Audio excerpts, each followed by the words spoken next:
Y ahora vamos a empezar con todo lo que es diseño pleno, ¿sí? Lo último que tenemos que tener en cuenta que esto, hay cuestiones que ya hemos ido trabajando, que ya las hemos visto, pero ahora vamos a profundizar todo esto para que lo entiendan bien y que se lleven todos estos apuntes para que a la hora de que ustedes tengan que diseñar, sigan este procedimiento porque es el más adecuado. Ustedes siempre piensen que ustedes como diseñadores primero tienen que plasmar todo en el papel, identificar las plantas, investigar qué tipo de plantas van a usar y después ejecutar el jardín, ¿sí? Esto pensando en que sea un buen diseño que dure en el tiempo. Eso es el objetivo, que nuestros diseños duren en el tiempo. No podemos ir al vivero, comprar la primera planta que se nos cruce porque es bonita y venir y plantarlas en cualquier distancia sin saber cuánto va a crecer en el futuro, cuál va a ser su tamaño en adultez. Son cuestiones que tenemos que tener muy en cuenta si es de sombra, si es de sol, para que las plantas se desarrollen bien, porque ese es nuestro trabajo como diseñadores de paisajismo. ¿Sí? Nosotros tenemos que tener en cuenta que las plantas son seres vivos y que tienen que vivir muchos años. De eso se trata. Gracias a nosotros vamos a darle las condiciones ambientales que necesitan para que ellas sobrevivan. Así que tenemos que tener en cuenta todas estas cuestiones, ¿sí?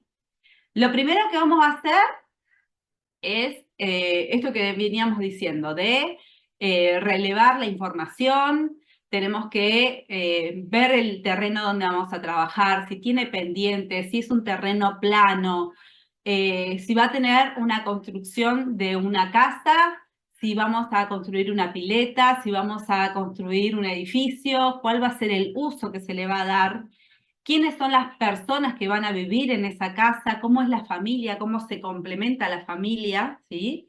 Esto que hablábamos hoy, una familia con niños chiquitos va a usar de una manera el patio que capaz que una pareja de ancianos no lo utilice, ¿sí? Entonces es muy importante, marcando los dos extremos, ¿no? Es muy importante saber cómo va a ser la utilización del espacio para saber qué tanto espacio de llenos y vacíos puedo utilizar en mi diseño.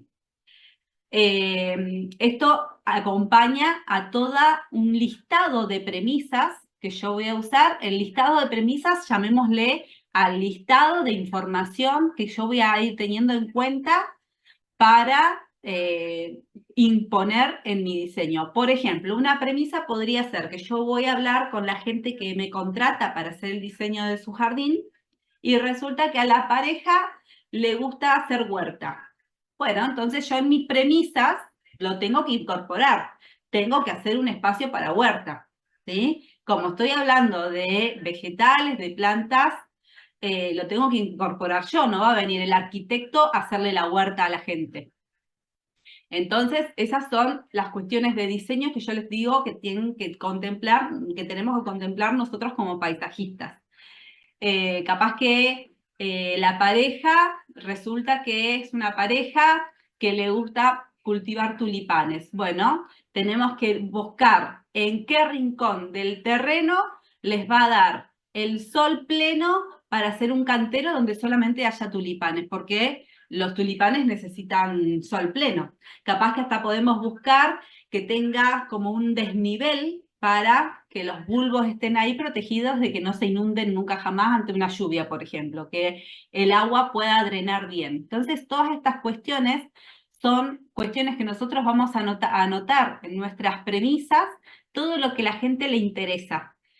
Por eso es fundamental ir al lugar, sacar fotos, hacer videos. Yo soy de las que cuando va a charlar con la gente, lo primero que hago cuando llego a la casa, prendo el celular, pongo la cámara y grabo. Por supuesto que les pido permiso, ¿no? Pero grabo no solamente todo lo que me van mostrando del terreno donde yo voy a trabajar, sino que grabo la información de la conversación con ellos. Porque la gente, a medida que va explicándote, mostrándote el terreno, te va contando cuáles son sus ideas y qué es lo que ellos quieren y cuáles son sus gustos.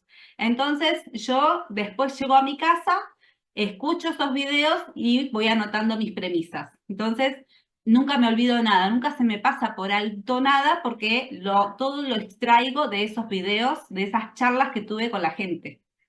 Y a la gente le gusta que nosotros le prestemos atención a lo que ellos desean. Entonces, cuando nos contratan, está bueno esto de hacer las premisas porque ellos se dan cuenta que nosotros realmente le prestamos atención a sus deseos y que vamos a tener en cuenta lo que ellos quieren porque es su casa. Entonces, es muy importante. La toma de partido viene a ser cómo es la dimensión del terreno, cuántos metros por cuántos metros tiene, si tenemos pendientes, si es un terreno liso, llano, esto que decíamos, dónde está ubicado con respecto a los espacios que vamos a tener para diseñar la casa, las estructuras, el edificio. Y el anteproyecto es plasmar todo eso, ¿no? Vos mostrarle a la gente un prediseño, un diseño previo donde volcamos toda esa información que la gente nos dio, que quiere que nosotros incorporemos en su diseño. Entonces, esto que hablábamos, el relevamiento.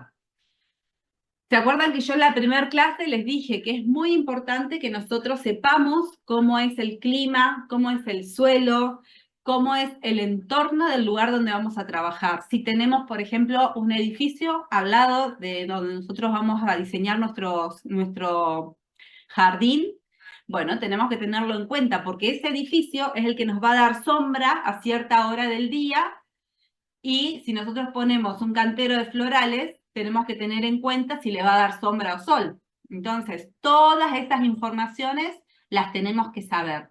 ¿Dónde está el sol con respecto, dónde está el este, dónde está el oeste, el norte, el sur, con respecto a la ubicación del terreno y con respecto a la ubicación que nosotros vamos a diseñar? Esto es importantísimo. Es importante para saber cuánto sol voy a tener en la mañana, cuánto sol les va a dar a las plantas a la mañana, cuánto sol les va a dar a la tarde. Y también es importante saber los puntos cardinales por el viento y por el frío. Nosotros acá en Neuquén, por ejemplo, tenemos que el viento viene del sur-oeste.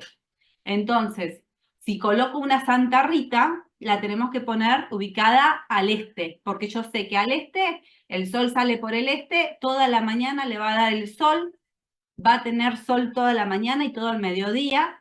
Y si tengo una construcción atrás de la Santa Rita mirando al oeste, la va a proteger del viento, ¿sí? Entonces, en nuestro caso, que la Santa Rita acá en estos climas de Neuquén, que son más bien fríos, tiene que estar protegida, a ese tipo de cuestiones las tenemos que conocer. Cómo es la orientación del terreno, cómo es la orientación de los vientos, cómo es la orientación del sol y el entorno. Si tenemos edificios, árboles grandes, todo lo que nos pueda llegar a dar sombra. El otro relevamiento es el humano, que acá nosotros tenemos que saber esto que decíamos, quiénes son los usuarios y cuáles son sus deseos. Esto ya lo hablamos, yo voy con el teléfono, los grabo y después paso todo en limpio, que son mis observaciones. Acá lo importante es que ustedes también están los deseos de la gente, pero nosotros tenemos que darles nuestras apreciaciones y tenemos que darle eh, ideas también, ideas y poder decirles, no, esto no lo puedes hacer, esto sí, esto corresponde, esto no corresponde, ¿sí? Nosotros somos los que vamos a traer a la gente a la realidad. Cuando hablamos de lo reglamentario, es con respecto al reglamento poblacional. Nosotros acá en Neuquén, por ejemplo, el reglamento dice, creo que esto también ya lo charlamos, dice que el arbolado urbano tiene que ser caduco, por una cuestión de que se les caigan las hojas en invierno y que las casas queden más asoleadas, por una cuestión de clima. Entonces, el reglamento urbano dice que tienen que ser caducos. Bueno, hay que saber cuál es la reglamentación, porque nosotros no podemos permitir que la gente haga elecciones que estén erróneas, porque después van a tener problemas con la vía pública, con el municipio, y después vamos a ser nosotros los que vamos a tener que ir a intervenir otra vez eso, y es nuestro diseño. Entonces, no podemos fallar en no saber la reglamentación municipal. Acá les puse una foto que son los primeros apuntes que nosotros hacemos. Si se fijan, está todo a mano alzada. Tenemos, son los primeros bosquejos, ¿no? Nosotros nos dan el plano o nosotros lo dibujamos directamente, cómo es el terreno, cómo está ubicada la casa, dónde está la calle, y empezamos a dibujar a mano alzada. Todo a través de las fotos que sacamos, ahí podemos ir viendo cuántos árboles existen, cuántos queremos incorporar, todas esas cuestiones que ya están existiendo en el terreno las podemos volcar antes de seguir incorporando cosas. Y en base a lo que existe, empezar a diseñar, porque también si nosotros sacamos un árbol que ya tiene una vida de 30 años, es una pena sacar un ejemplar de ese tamaño, porque imagínense que un árbol necesita mucho tiempo para crecer, entonces tenemos que respetarlo. Y acá tenemos algunas de las premisas de diseño. Por ejemplo, estos siempre nos guían, son nuestra guía para diseñar, ¿sí? Es todo, esto viene a ser lo que quiere la gente. Por ejemplo, yo les puse, ¿qué estilo quiere la gente? ¿Qué estilo le gusta al cliente? ¿Que sea más natural o que sea más geométrico?